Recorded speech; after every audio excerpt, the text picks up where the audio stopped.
updating stuff. It's like, "Oh, you wanna do this now?" I know. Um, Hi, everyone, and welcome to the Reaper Book Club live show for House of Rot. Just have to show off this awesome cover. Oh, yes, the book is beautiful.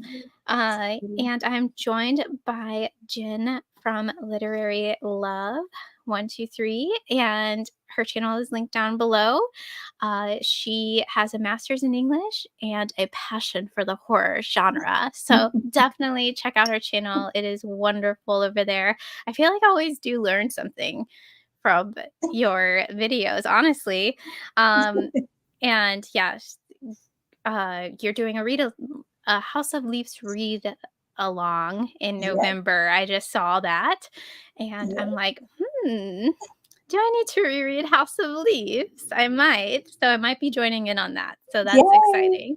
I have to confess, this is my fourth attempt at reading House of Leaves.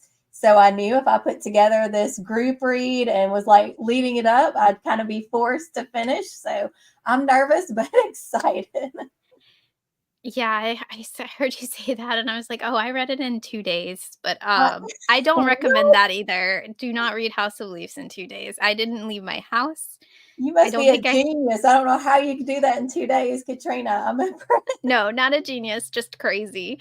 I was just like, okay, I'm gonna leave my house. And I think I went to a happy hour when I finished it. And I was like so scared to just be out in the open. I was like, why am I outside right now? Like, I need to be inside a giant in a house that's bigger on the inside than on the outside, like in a never ending basement. Um, but yeah, I'm excited. I definitely will be joining in on that, or attempt to reread it at a slower pace and not Yes. go crazy. Um, I To talk about the Reaper Book Club, too. This is the last live show for this year. I don't do November, December. Life just gets crazy in November, December, and I feel like BookTube gets a little crazy too with end of the year content. So I skipped those, but we'll regroup in January. I can't believe this year's over. Pretty I much over. know. I'm like, we're almost halfway through October, and I want October to slow down because I never want October to end. Yes, it is going by very quickly. But I thought I'd share what I was drinking in my Reaper mug. Very fitting. Is cider and whiskey. So I'm gonna Ooh, taste it now. I haven't tasted. This is my first cider of the year. happy times. Mm, so good. That hits the spot. I have wine. I have water over there too, but that's not really interesting wine. I have Cabernet Sauvignon. I don't remember the brand, whatever was on sale at Publix. I'm not picky about my brand. So, Same. I think that we got like a bottle from Aldi and it was like $6 or something. And I was like, this is delicious. mhm. I love it. Who do we have here? We have Alicia. Hi. With the yo-yo. I, I love it. And she's also drinking cider and whiskey. So That now I is feel like I need to awesome. go get some. Oh, it's good. I forgot how much I missed it. Um So I guess if you're here, you can leave in the chat a mushroom emoji if you read House of Rot by, I always want to say Danger, but it's not. It's like Danger Slater. And you can drop that in there. So this is a novella, and it's bizarro horror. I would say this is the least bizarro horror I've read. Jen, did you want to talk about the premise of House of Rot? And also, we will get into spoilers very quickly because it is a little novella. Yes, this was my first Bizarro horror, so I was wondering because it didn't feel too. I mean, it was weird, but it didn't feel too bizarre. So I'm glad you mentioned that. I'm also glad you told me how to say the name because I had been saying danger. I did not know that it was something different. But really, it is a novella where you have a young couple who moves into this apartment and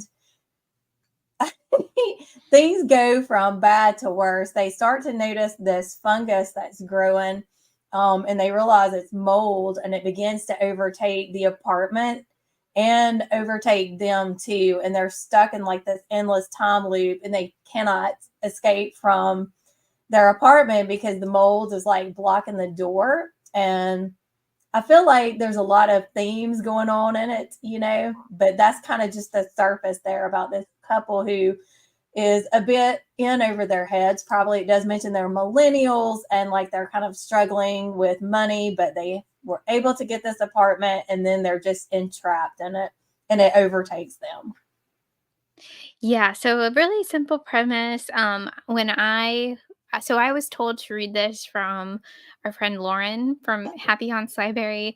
Messaged me after she read this earlier this year, and it's like, you have to do this for your book club because it is a very Katrina book. And I was like, yes, okay. um, and I only knew it was mushroom horror. That's all I knew, and I was, like, there for it. Oh, hi, Natalie. Hey. Oh, never boring drinking water. It's healthy to drink water.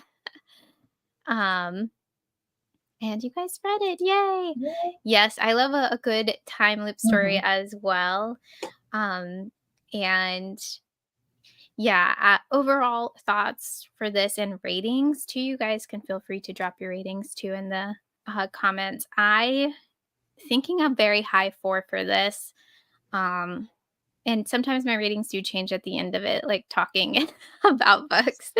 Um, I really liked this a lot. And I really liked the themes of it. And also, this might be really cheesy, but yeah, I'm a millennial. I felt very seen in this.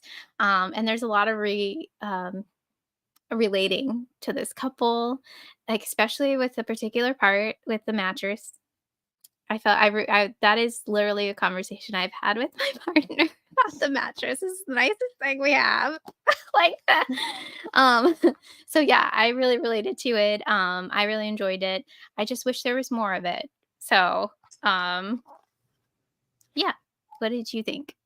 My initial rating was a 3, but once I started really analyzing it and going back over it over the past couple of days for this meeting, I am leaning more towards a 3.5, maybe even 4 now once I started to unpack the themes. And it's interesting because now I feel really old because you talk about, being a millennial. And my oldest child is a millennial. So I'm like Gen X. I'll be 50 in April.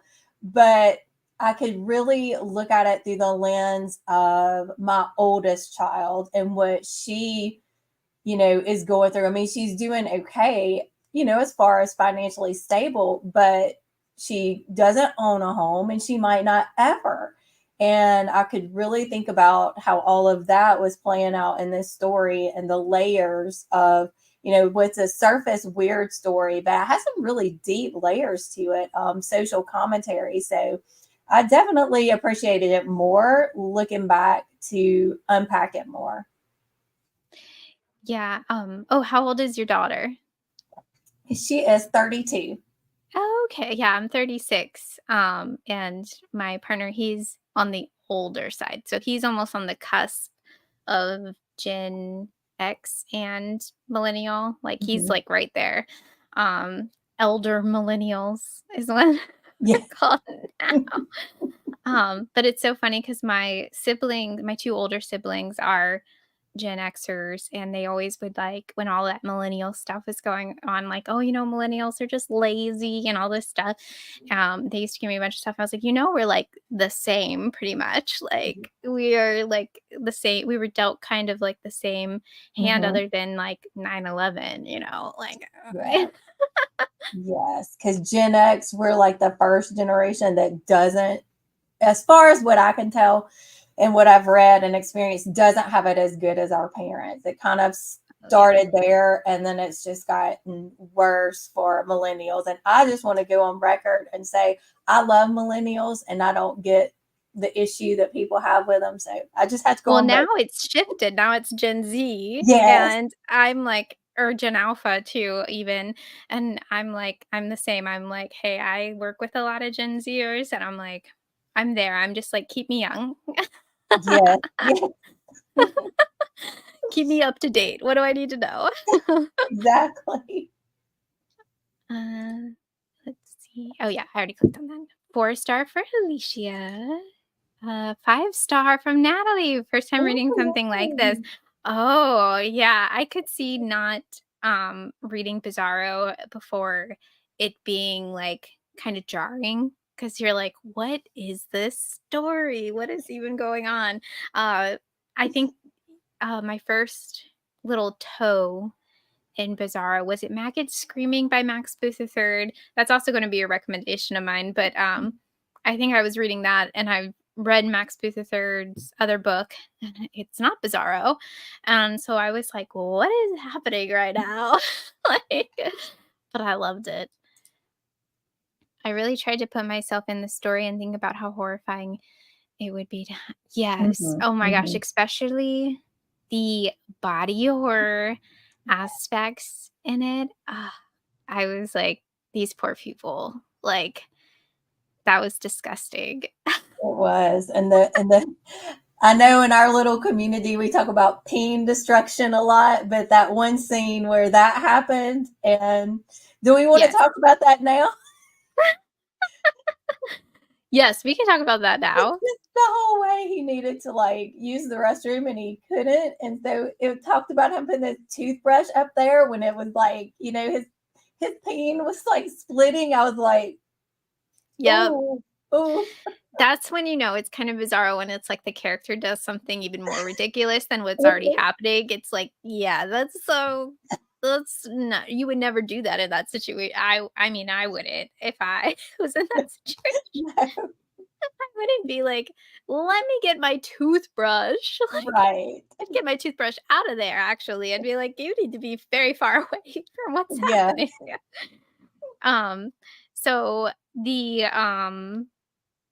yeah, the themes in this are kinda what I got is that, um, the emptiness of, like, the American mhm, dream because, socioeconomics is not allowing like a generation or generations to have this American dream that has been established, and you know people are just trying to get by. Like this couple are trying to start their life, and you know one day they were like, yeah, we're gonna get a house and we're gonna have a family and like all this stuff, and it's like they just can't. They're just buried. You're like, they're just being dragged into the muck and it's out of their control. And the only thing that they have is like each other, which I thought was like a beautiful part of the story too. mhm. I was like, oh, they have just have each other and like them also themselves because it's a loop and that you find out. Um, but yeah, that's the big theme I got in it Yeah, for I you as definitely well. noticed that the destructive nature of consumerism and capitalism, where they're not only their home, but then their possessions, and then themselves start to be taken over by the mold. And then, as you mentioned too, the themes of isolation and loneliness, they did have each other, but then that was all they had because they were stuck there. But eventually they start losing their temper and losing their patience with each other and getting angry, which I felt like really spoke also to what can happen as you are a couple, you're trying to chase this American dream, and you may overextend yourself, and then you have money problems, and then that causes problems in the relationship. So I kind of picked up on that too. Yeah, like, I think there's a part in it too where, um, one of them, I can't remember who, but they're like, "Wasn't didn't you pick this place out?" Or something, like, it was like they're just, like, throwing the blame back Hmm. on each other and then, like, the resentment and stuff, and I was like, "Yeah, I would have done the same thing." I Yep. would've I would've done the exact same thing. Uh, the, neighbor, guy in this, I felt like was kind of not necessarily like the older generation or like the boomers being like, well, pull yourself up by your bootstraps Yes. kind of situation, like I kind of got that a little bit, but not completely. So maybe that's where it kind of like lost me with that theme. Um, but yeah, that mattress part hit hard for me. I was like, yes, I would be there too. And then to have them kind of that be the only thing, that didn't have the mold on it and stuff. I was like, ugh, that that hit a little too close to home. Yeah, it was like that was the one thing they were like, we can treat ourselves, we should have this nice mattress to sleep on. And especially coming on like in the same sentence as the idea about they giving up their avocado toast, because I know that was like something that the boomers, my parents are boomers, it's a thing, but but just just the way they tried to blame, well, y'all should quit buying your coffee out and then you can buy a house. Like the two don't even, one has Yeah. nothing to do with the other. And that really, resonated with me when they were talking about that, how, yeah, we have been, making our mimosas at home, right? We've been doing all of the things, but you can't do that enough to be able to afford a house in today's economy. And I feel like there was something else I was going to say and it just escaped me, but yeah. Yeah, I actually don't know in what year this was written, but I'm like, I feel like things have gotten worse for sure. Yeah. That realm. Oh, this was just last year. Okay. Yeah, so it's pretty up to date, but still like kind of in the same area. Um Also a millennial, 31 millennials in the house. Yes, the peen destruction. Where Yeah. is Christine? Yes. Yes, that part. So my coworker saw me reading this, and he's older, um, and I don't. He's not necessarily. I don't. He's definitely not a boomer. I think he's like just older Gen Mhm. Xer.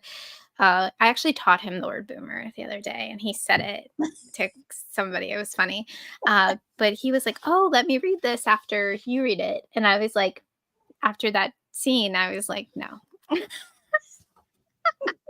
no." And he'll be looking at you like, what's wrong with that woman?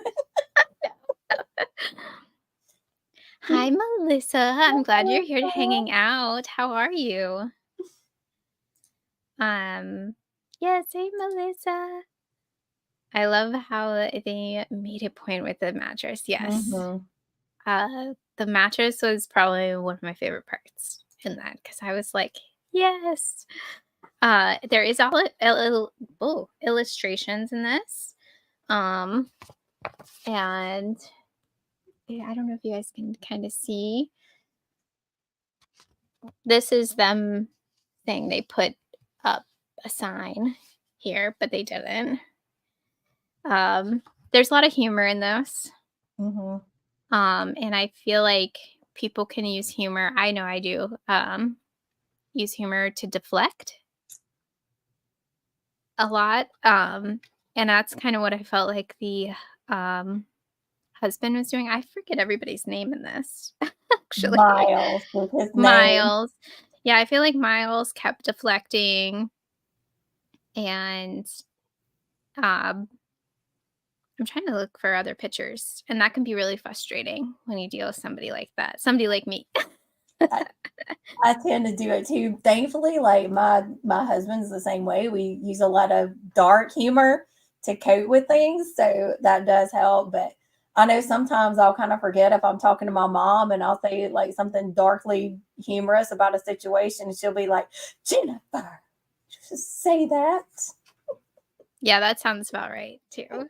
Uh, that sounds, uh, yeah, close. So this picture is pretty graphic. This is the end of what I'm what happens to our characters here. It's very Junjito Hmm. esque. I loved it. I really loved the body horror in this, and that kind of gave me like I've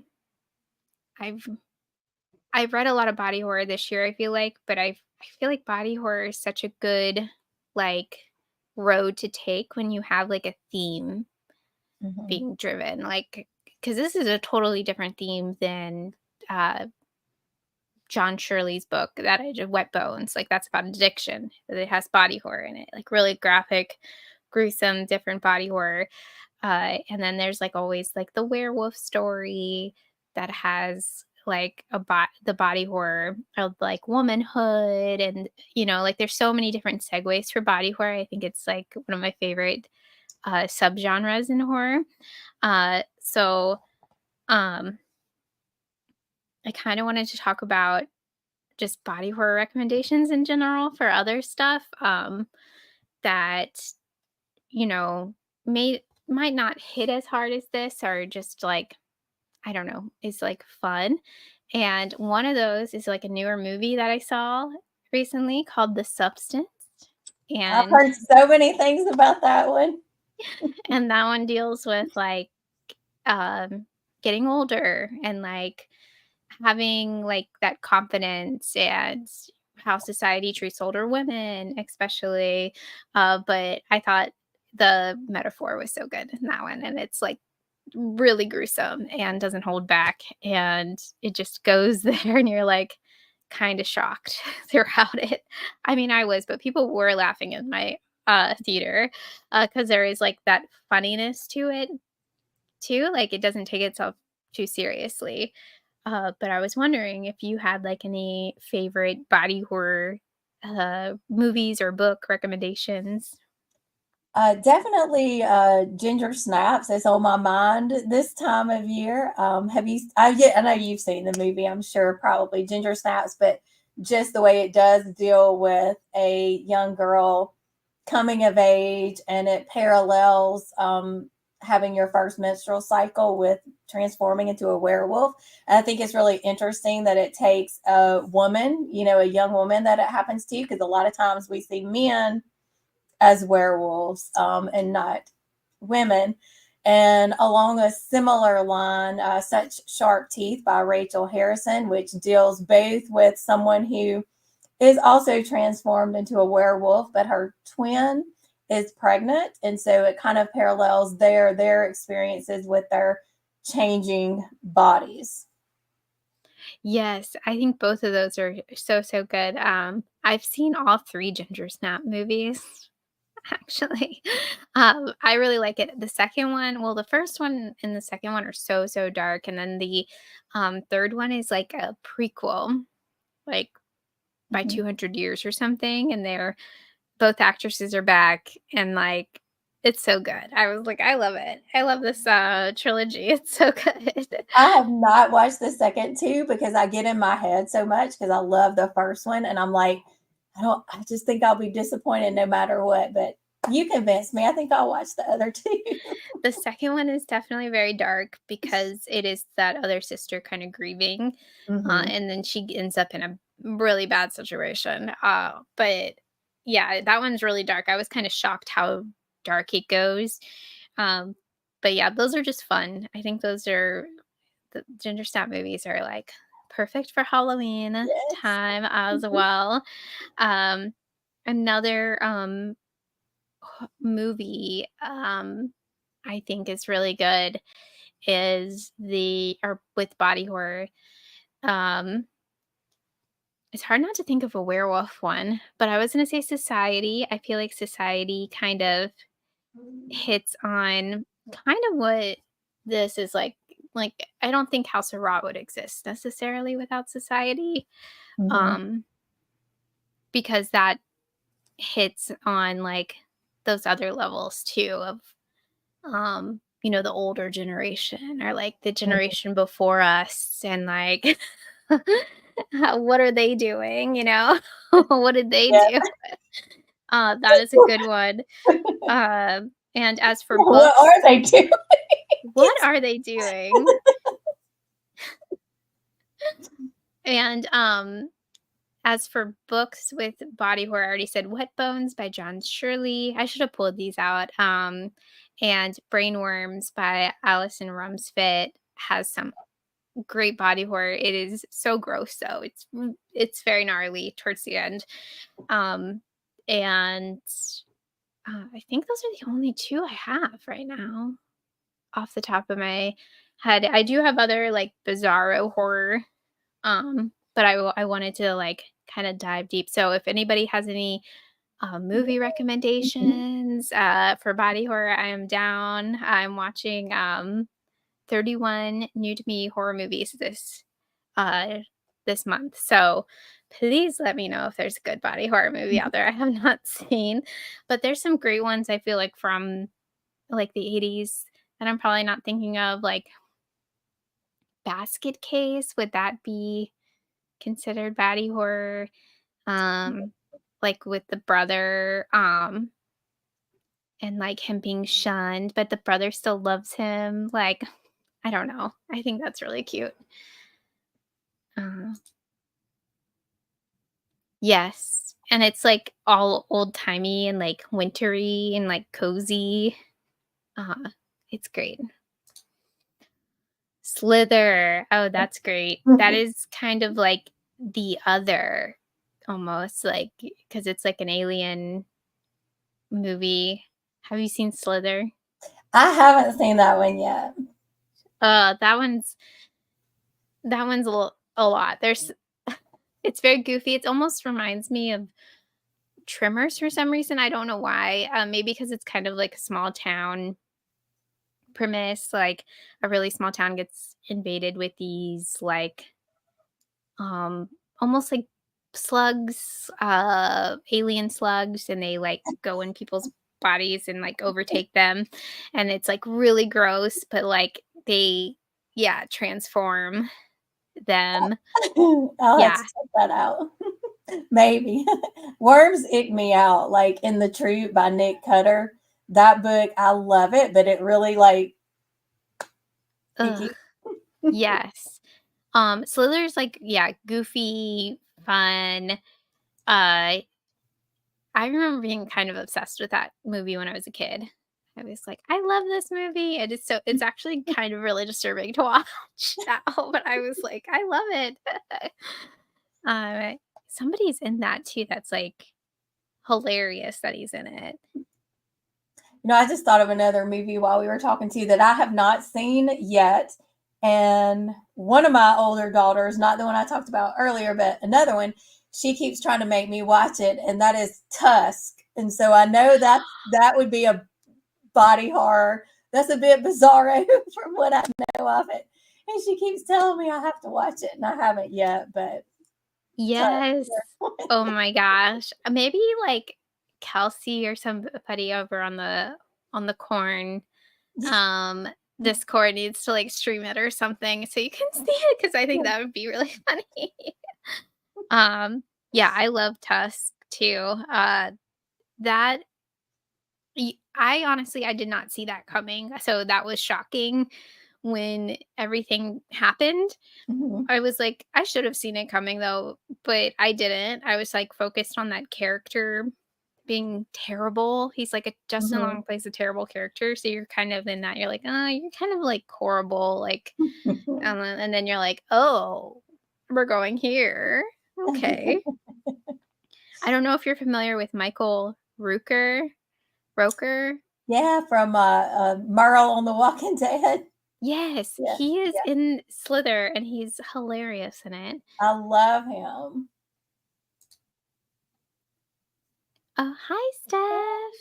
Yes, so if anybody has any body horror movie recommendations, that's where we're at right now after uh doing some discussion of body horror in this.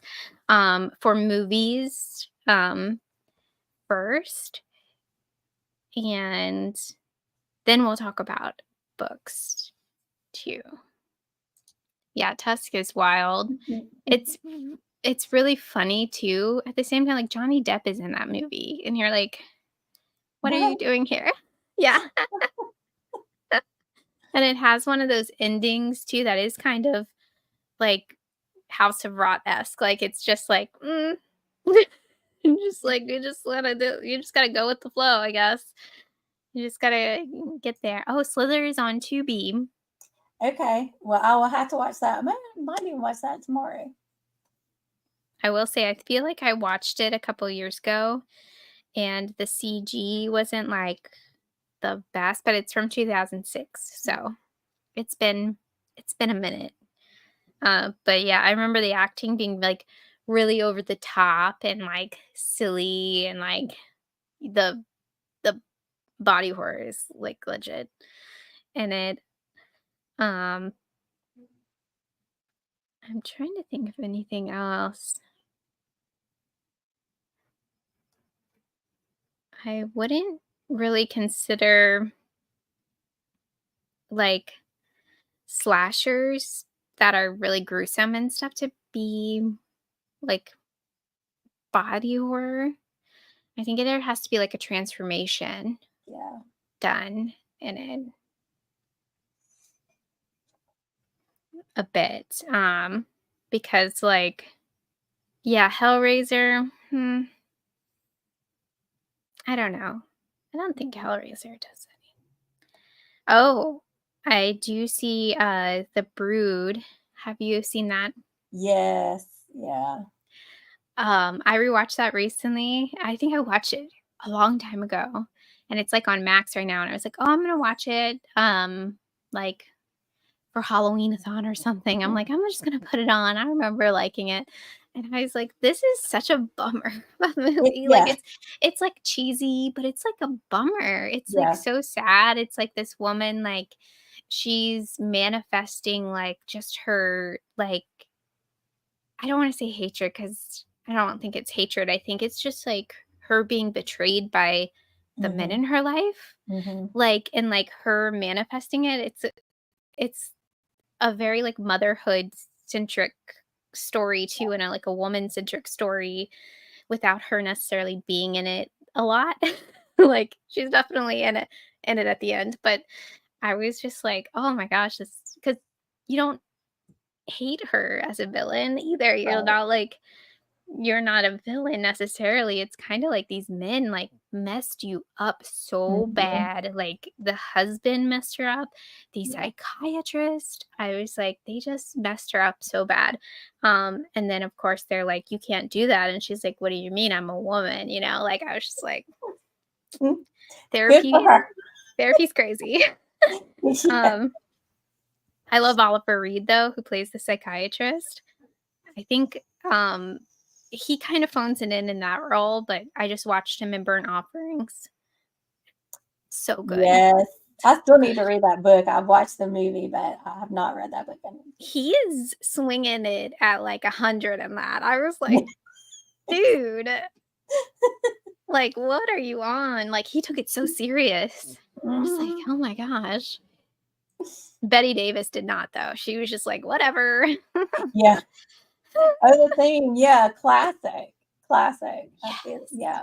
I love the thing. I'm wearing a They Live shirt, John Carpenter shirt right now. Um, yeah, The Thing is a classic body horror, and that's also like um the other. Like you don't Mhm. know what it is or who it is and stuff, and there's Right. like that whole mystery with it. Um, yeah, I think those are all the only ones I can think of. But yeah, body horror, awesome. Now for some other bizarro horror wrecks. Um, this author has another book I read this year called Little Miss Apocalypse. And I really enjoyed that one as well. It is about a girl who finds out that when she gets excited, she's like coming of age, when she gets excited, the world will end, basically. So that was really interesting. And you kind of find out why it's like super goofy and bizarro. Let me try to pull up a picture of it. The cover is really good.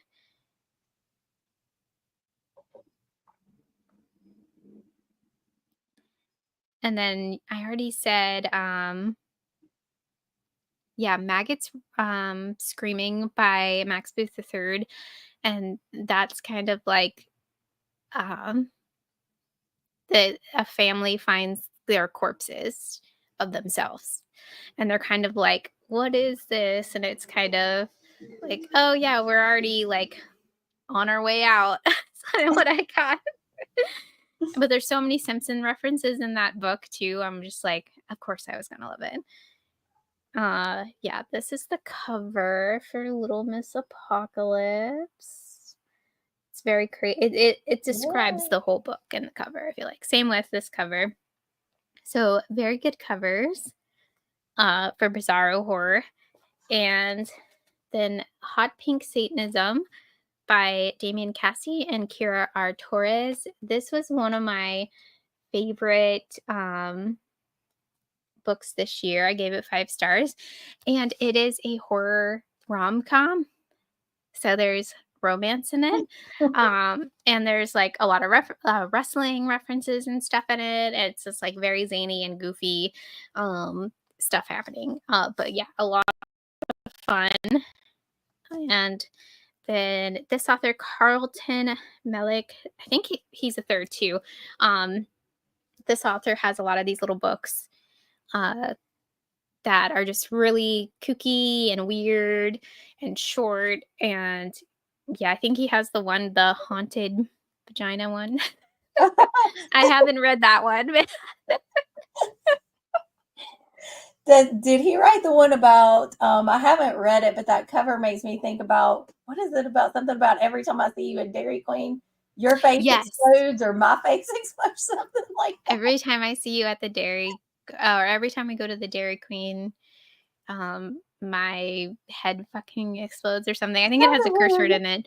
But yeah, I think I have that one too, which is funny. I think Lauren actually got this for me for my birthday or something. But yeah, super fun. If you're looking for like, if you're in a rut, I would say, see, I'm the person, I'm like, just pick up a Bizarro horror short book. Don't pick up a thriller. Just pick up a really weird book. I may need to do that because I've tried to read a couple of thrillers lately and, to fit prompts for a readathon, and none of them are clicking with me. So I may just need to give that up. Yes. Hi. How are you? I love maggots screaming as well. I just read The Last Haunt by Max Booth III too, and I like that one too, but I think Maggot Screaming is like one of his most unique books. It's like really different than what he usually does. And there's like these long dialogues. There's these long like just kind of rants in it about nothing. And I just really like that. I was like, I'm into it. And I think Lexi likes that book as well. And she does not watch The Simpsons. Or like, I don't know how many references she got because it's like all references. It's like anywhere from The Simpsons to Patricia Cornwell books or something. Like it's a very wide range of stuff. But yeah, she really liked that book too. It has a great cover as well. It's just like that really neon color cover. But yeah. So any other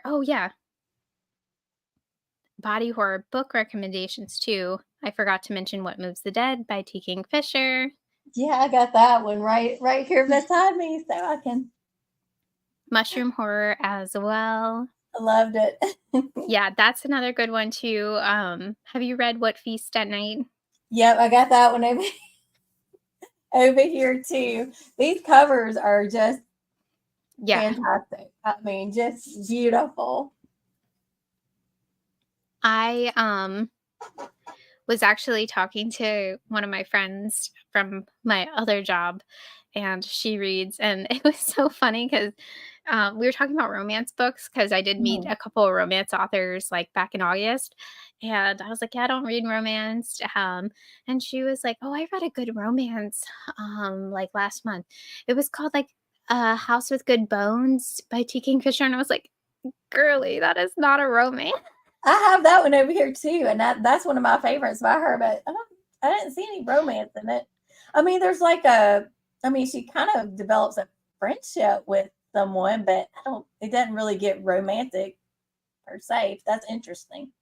I know. I was like, was there romance in that? I missed that.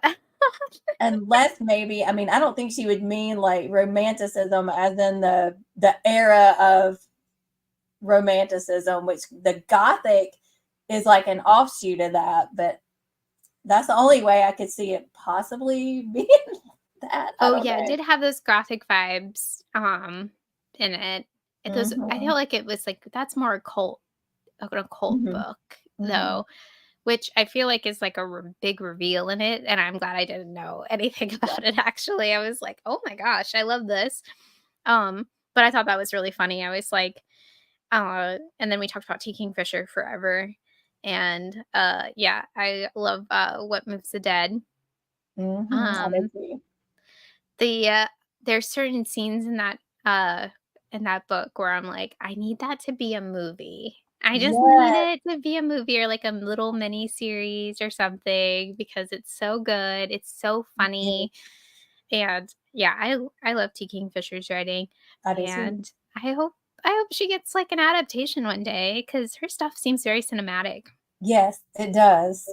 And it would, like you said, it has that humor mixed with the horror too, which would make it, I think, more appealing to everyone.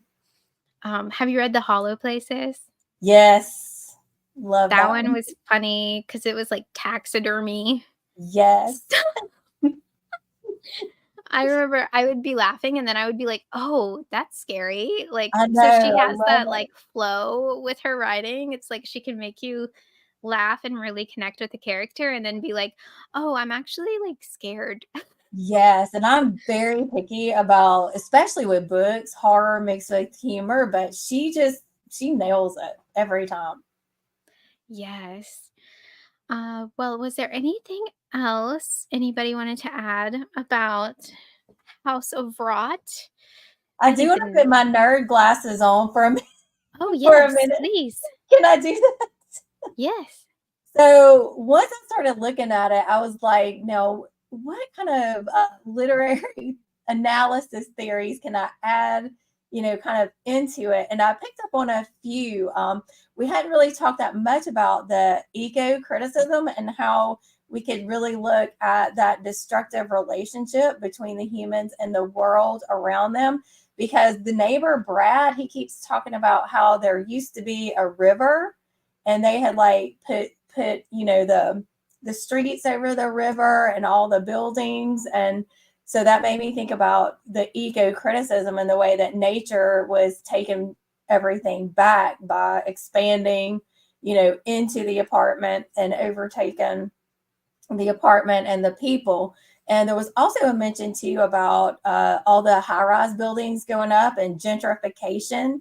So the idea again that you have the wealthy people coming in and pushing the people who used to live in certain places out so that they can, so-called improve it. But what they're really doing is taking away the space where a lower, say, socioeconomic group used to live. And also thought about it like psychoanalysis, where you could look at how their isolation is really, a part, yes, of their physical confinement, but also how as they start to get more emotional and more fearful and wondering what's going on, the mole just continues to expand and grow over all of their possessions too. So that was kind of something I thought about too. And then like existentialism, because they confront really the absurdity of their situation because it doesn't on the surface make sense if you're thinking about they're stuck in this time loop and this mold is growing over all of their stuff and their lives kind of become meaningless and they're stuck on this repeat. But then when you get to the end, there's something that I believe it's Miles, not Elena. I think it's Miles who's like, yeah, well, this is probably not going to turn out well, but we're going to go forward with it anyway. We're going to just keep on trying. So that, question about the meaning of life. And even if you feel like what you're doing is pointless, you keep on trying. There was like one other thing, and then I'll stop nerding out. No, I love But it. whenever we realize that they're being haunted by themselves, like their past selves and their present selves and their future selves are all kind of coexisting in the same place, it made me think of this concept of hauntology, which I will have to give credit to the philosopher Jacques Derrida, because he's the one who came up with the term. It's definitely not something I made up myself. But this idea of hauntology, it really kind of looks at the ways that the past continues to haunt the present. And also, it suggests that the future, instead of being like this fixed kind of destination, is like a spectral presence that influences us even at the current time. And it can create a sense of unease where we're anxious about the future, but it also plays into nostalgia where we get, nostalgic for the past. And just some of the key ideas in hauntology, there's this idea called ghosts of the future, which is that, again, like the future can influence the present even before the future arrives. And you can kind of see that through anxiety or like the sense of longing. And then time out of joint, which is this definitely present in House of Rot, where you get like this sense of disorientation or confusion that's caused by the overlapping of the past, the present, and the future. And it can make you feel like you're stuck in a time loop where, of course, our characters are literally stuck in this time loop. And so I was thinking about that concept of hauntology and how that was very much present in this novel. Like I said, they realized like, oh, wait a minute, we're being haunted by our future selves. So, okay, nerd glasses off now. I loved that. Yes, I didn't get the eco stuff for the time and stuff, but now like it being like mushrooms too, I think really plays like a big part in that too. Cause what is it? Psilocybin, that's one of the things they're like, that is something that is under everything, like even the buildings and stuff they build. Mhm. Like you see mushrooms sprout up everywhere. Like September is National Mushroom Month. How many mushrooms did you see like randomly in Mhm. parking lot, the little things They're in the like parking all lot? over my yard now. Yeah, like it's very like it's under us, like still like no matter what we do, it's Mhm. like always gonna be there. They're yeah, they're little treks. Uh but yeah, and then the classism stuff and yeah, that also hit close to home because I live next to like $1 million townhomes that we've lived through the whole construction of that used to be um like Section 8 housing. So yeah, like, uh, it's very deep. The Don Quixote stuff, uh, in it too, I think that's part of the existentialism Yeah. aspect. Yes. Yeah, I was going to mention because I was like at the beginning where like the quote, from Don Quixote, I said there were so many references to Don Quixote, but where at the beginning it's when life itself seems lunatic, who knows where madness lies? And I feel like that really was present in the novella too. And that kind of also made me think one more thing. There's this really complicated literary theory called deconstructionism, which really it's just, breaking down what the text says to you versus what the author may have intended. But when we kind of think about like that in terms of Don Quixote in that book, there's like this challenge sort of to these binary oppositions of like madness and sanity and idealism versus reality. And I was kind of thinking too in House of Rot, where at the beginning they had this idealist view, right, of now we've kind of got our place and everything's going to be good for us now, but the reality was much different. And then kind of their descent into madness versus sanity, like what is really happening? Is this really happening to their house? Is this really happening to their bodies? And we don't really get an answer to that. It seems to be just kind of both, that it's something that's manifesting physically, but it's also like psychological for them too. Yeah. Yeah, no, I love all of that.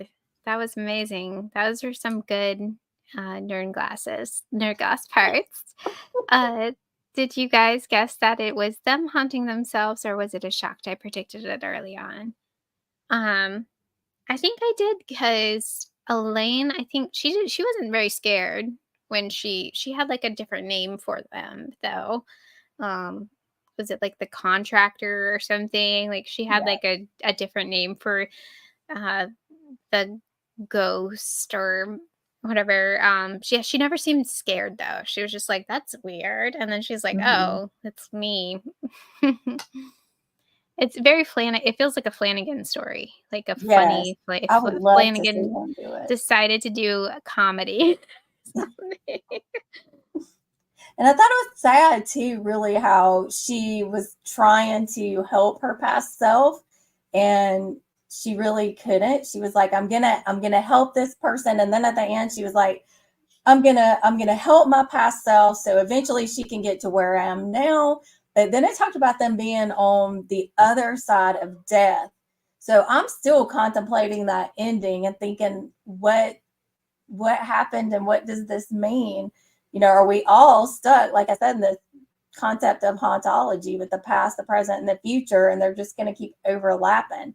And that made me wonder, this definitely the existentialist type of it's all pointless, but we keep trying anyway, finding our own meaning in life. Yeah, and that's kind of what I really like in like cosmic horror stuff, Hmm. which does go hand in hand with body horror. Is like kind of like this is a helpless situation, but I'm human, so I'm going to try. Uh, but we all know in the end, like it's not gonna end well.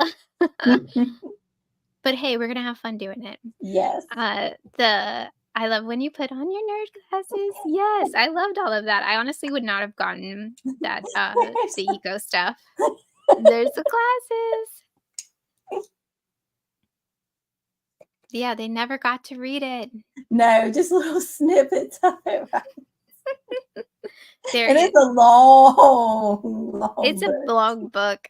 There isn't that the one where he fights the windmill. Yes. Yes. There's a Simpsons joke about that.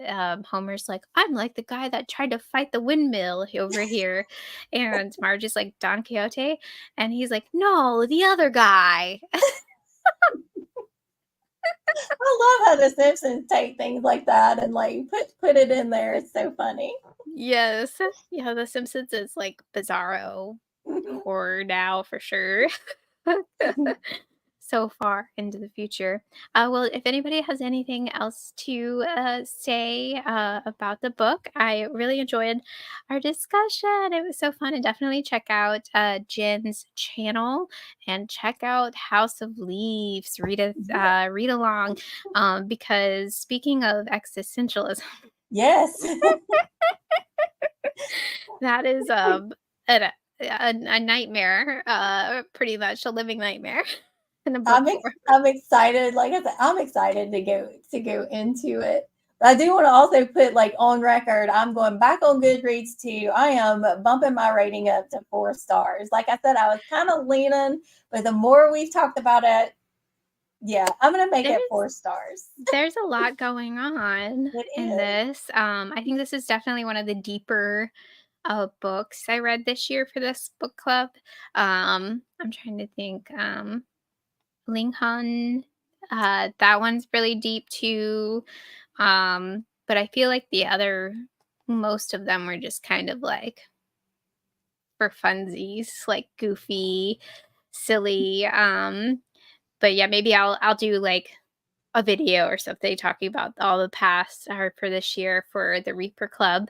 I think it's been a good year. It was definitely interesting. It's always interesting. A novella I pick out to read, I feel like. Well, I didn't pick this one. Lauren picked this one for me. Great discussion. I'm Mhm. glad you guys picked this for the book club. Yes, thank you, Alicia, and thank you for joining. And yes, I hope everybody has a great October Sunday night, spooky night. Yeah. And yeah, thank you guys. Bye. Bye.